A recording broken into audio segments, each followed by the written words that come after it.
नमस्कार प्रिय दर्शकों, एक बार फिर स्वागत है हमारे नए वीडियो में। प्रिय दर्शकों, आज फिर हम नया वीडियो नई जानकारी लेकर हाजिर हुए हैं। प्रिय दर्शकों, आज की जो कहानी हम आपको सुनाने जा रहे हैं, ये कहानी बड़ी मोटिवेशनल है, बड़ी महत्वपूर्ण है। इस कहानी को पूरा सुनिएगा। प्रिय दर्शकों, आज की जो कहानी है गधे और गीदड़ की है। प्रिय दर्शकों, ऐसा कहा जाता है कि इस कहानी को सुनने वाले के घर में कभी झगड़ा नहीं होता है। उसके घर में सदैव सुख शांति बनी रहती है। ना तो कभी पिता पुत्र में झगड़ा होता है और ना ही कभी सास बहू में होता है और न ही दौरानी जिठानी में होता है। प्रिय दर्शकों, उस घर में हमेशा के लिए सुख समृद्धि निवास करती है। इसलिए इस कहानी को पूरा सुनिएगा। यदि आप भी अपने घर का कलेश दूर करना चाहते हैं तो इस कहानी को पूरा सुनिएगा। तो प्रिय दर्शकों, इस कहानी को गौर से सुनिएगा। ये कहानी आपको आपके जीवन में ढेर सारी प्रेरणा देने वाली है। प्रिय दर्शकों, इस कहानी की ये मान्यता है कि इस कहानी को जो भी बंदा सुनता है, जिस घर में भी सुनते हैं, उस घर की तमाम प्रकार की बीमारियां नष्ट हो जाती है और उस घर की गरीबी खत्म हो जाती है। इसीलिए इस कहानी को आप पूरा सुने। कहानी शुरू करने से पहले जो लोग हमसे नए जुड़े हैं वो हमारे चैनल को सब्सक्राइब कर ले, ताकि हमारा हर वीडियो पहले आपके पास पहुंच सके। तो शुरू करते हैं प्रिय दर्शकों आज की ये प्यारी सी कहानी, छोटी सी वीडियो। प्रिय दर्शकों, प्राचीन काल समय की बात है। एक गांव में रामू नाम का एक गधा रहता था। दिन में धोबी का भार ढोता था और रात में अपनी शिव इच्छा से खेतों में बाहर घूमा करता था। और सुबह होने पर शिवमी गधा धोबी के पास आ जाता था। प्रिय दर्शकों, गधे का रोज का यही नित्य नियम था। एक दिन गधा रात को खेतों में घूम रहा था। तभी उसकी जान पहचान एक गीदड़ से हो जाती है और गीदड़ से मित्रता हो जाती है। दर्शकों, ऐसा कहा जाता है कि गीदड़ में ट्रिक करने में बहुत शत्र होते हैं। गधे के साथ गीदड़ भी खेतों में जाने लगता और खेत की बाड़ तोड़कर गधा अंदर चले जाता और गीदड़ भी गधे के साथ खेतों में जाया करता। दोनों मिलकर कोमल कोमल ककड़ियाँ, फल फ्रूट खाने लगते। कोमल कोमल साग सब्जियाँ पेट भर के खाया करते थे और सुबह होते ही गधा वापस अपने घर को आ जाता था। इसी तरीके से गधा और गीदड़ की दोनों की मैत्री चल रही थी। दोनों अच्छे मित्र बन चुके थे।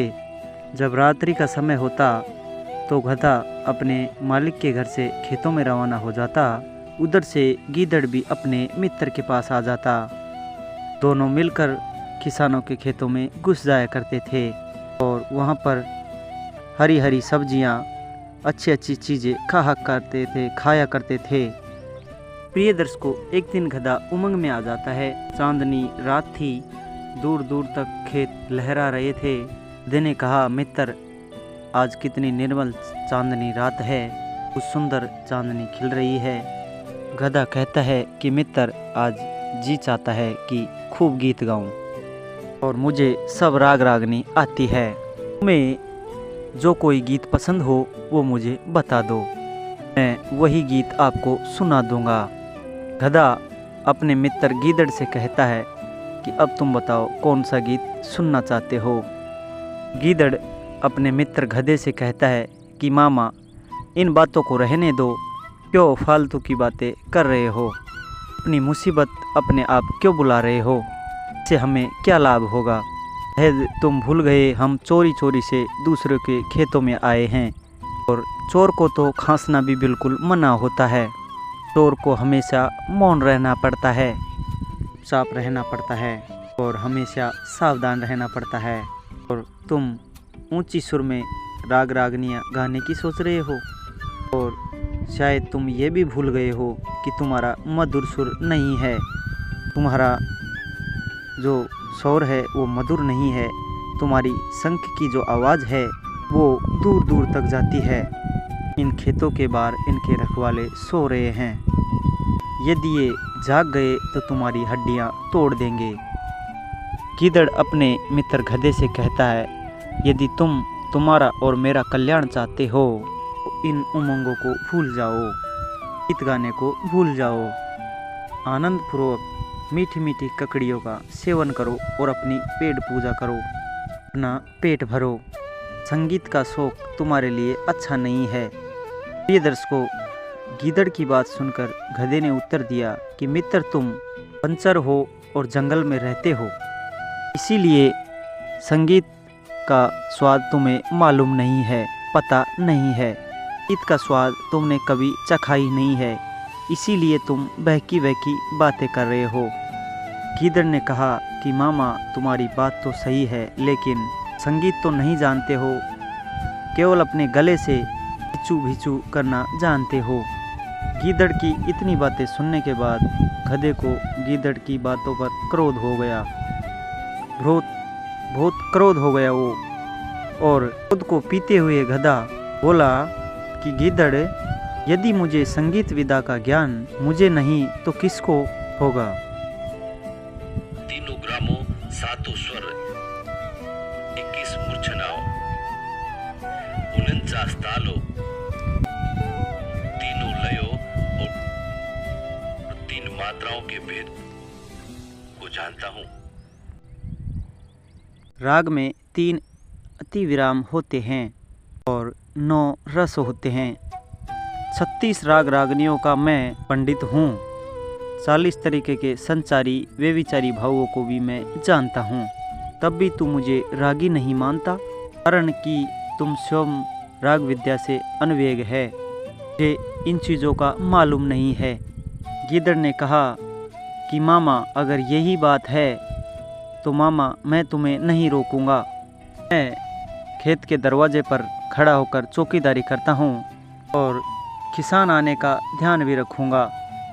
किसान को आते ही मैं बोल दूँगा। इतनी कहकर गीदड़ वहाँ से खेत से बाहर निकल जाता है। गीदड़ को जाने के बाद गधे ने अपना आलाप शुरू कर दिया। उसे सुनकर खेत के रखवाले दांत पीसते हुए दौड़े चले आए। वहाँ आकर उन्होंने देखा कि गधा उनके खेत में खड़ा है। तो प्रिय दर्शकों, सभी किसानों ने गधे को लाठियों से मारना शुरू कर दिया और इतना मारा कि उसको जमीन पर गिरा दिया। और उन किसान लोगों ने गधे के गले में सांकली भी बांध दी। प्रिय दर्शकों, गधा भी मार की थोड़ी देर कष्ट में तड़पने लगा। थोड़ी देर कष्ट में तड़पने के बाद उठकर, प्रिय दर्शकों, गधे का स्वभाव है कि वो बहुत जल्दी बातों को भूल जाता है। इसी तरीके से वो थोड़ी देर बाद लाठियों की मार को भी भूल जाता है। दर्शकों, जैसे ही गधा किसान की लाठियों की मार को भूल जाता है, प्रिय दर्शकों, अब गधा सांकली पर जोर लगाता है जो उसके गले में बंध रही थी। धीरे धीरे गधा जोर लगाता है और पूरी ताकत लगाने पर सांकली को तोड़ देता है और वहां से भागना शुरू कर देता है। प्रिय दर्शकों, गधे का मित्र गीदड़ इस सारी घटनाओं को दूर खड़े देख रहा था। जब गधा सांकली तोड़कर वापस दौड़ता हुआ जाता है तो उसको रास्ते में उनका मित्र गीदड़ मिल जाता है।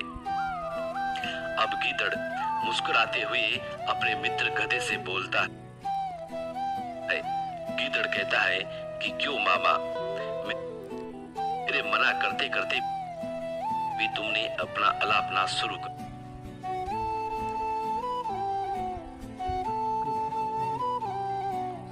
दिया, इसलिए तुम्हें ये दंड मिला है। मित्रों की सलाह का ऐसा तिरस्कार करना उचित नहीं है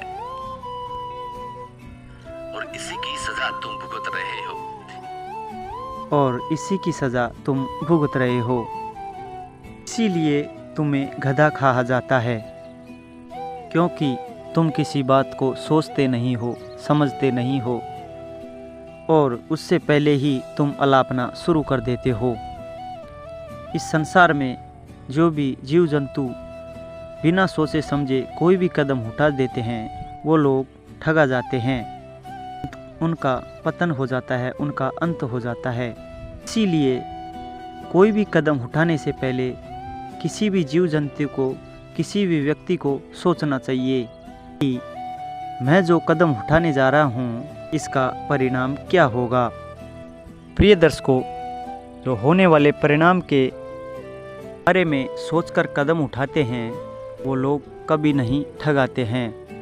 जो लोग परिणाम को नहीं देखकर मनमानी करते रहते हैं उन लोगों का पतन हो जाता है, वो लोग ठगा जाते हैं। लोगों का वही हाल होता है जो गधे के साथ हुआ था। ऐसे मनुष्य को भी गधा कहा जाता है जो बिगर सोचे समझे कोई भी कदम उठा जाता है। ऐसे लोगों को भी गधा ही कहा जाता है। और प्रिय दर्शकों, ये कहानी यहाँ पर समाप्त होती है। हम उम्मीद करते हैं आपको ये वीडियो बहुत पसंद आया होगा। अगर पसंद आया है तो लाइक शेयर कमेंट करके ज़रूर बताएं। मिलते हैं नेक्स्ट वीडियो में जल्दी। तब तक के लिए बाय बाय।